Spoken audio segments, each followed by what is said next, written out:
আসসালামু আলাইকুম প্রিয় দর্শক, কেমন আছেন? আশা করি ভালো আছেন। আমার আজকে রেসিপি হচ্ছে মুরগির মাংস রান্না।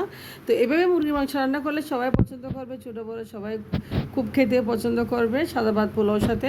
তো আশা করি আজকে রান্নাটা আপনাদের সবার ভালো লাগবে। ভালো লাগলে আমার চ্যানেলটি সাবস্ক্রাইব করে পাশে থাকবেন আর বেল বাটনে ক্লিক করে অল নোটিফিকেশন অন করে রাখবেন। চলে যাচ্ছে ওকে মূল রেসিপিতে। দেখতে পাচ্ছেন এখানে আমি নিয়েছি কিছুটা মুরগির মাংস। আমি একটা ছোটো মুরগি নিয়েছি, ব্রয়লার মুরগি 1 কেজি 200 গ্রাম মতো। মুরগিটা পুরো আমি কেটে একদম ফ্রেশ করে দিয়ে নিয়েছি। তো এদিকে আমি কিছু জিরা, সরিষা আর এলাচ, দারচিনি একটু হালকা করে টেলে নিচ্ছি।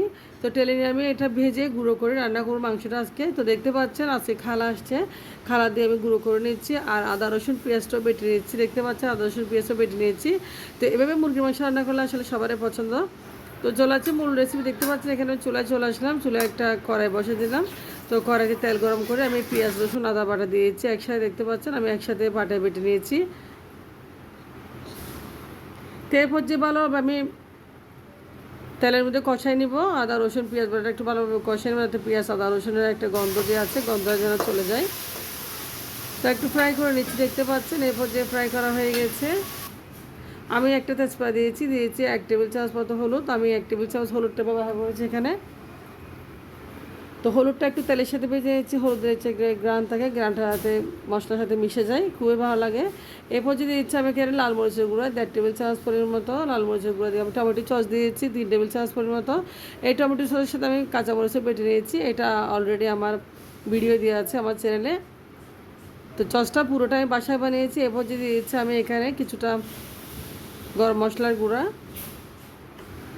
তো ধনিয়া গুঁড়া আর গরম মশলার গুঁড়া আসলে একটা আলাদা বাক আছে। আমি এখানে ধনিয়া গুঁড়াটা দিয়েছি, গরম মশলা আমি করে নিয়েছি। তো দেখতে পাচ্ছেন এরপর যে একটু পানি দিয়ে ভালোভাবে মশলাটা একটু কষিয়ে নিচ্ছি।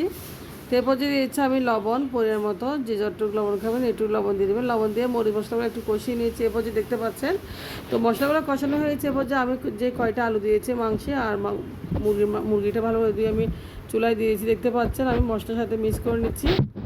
এরপর যে ভালোভাবে আমি কষিয়ে নিচ্ছি। এরপর যে কষানো হয়ে গেছে, দেখতে পাচ্ছেন খুব সুন্দর একটা কালার আসছে, একটা ভালো গ্রান আসছে। এই পর্যায়ে আমি দিয়েছি দেখতে পাচ্ছেন গুঁড়ো মশলা। তো যে গুঁড়ো করে নিয়েছি আমি মশলাগুলো দিয়েছি।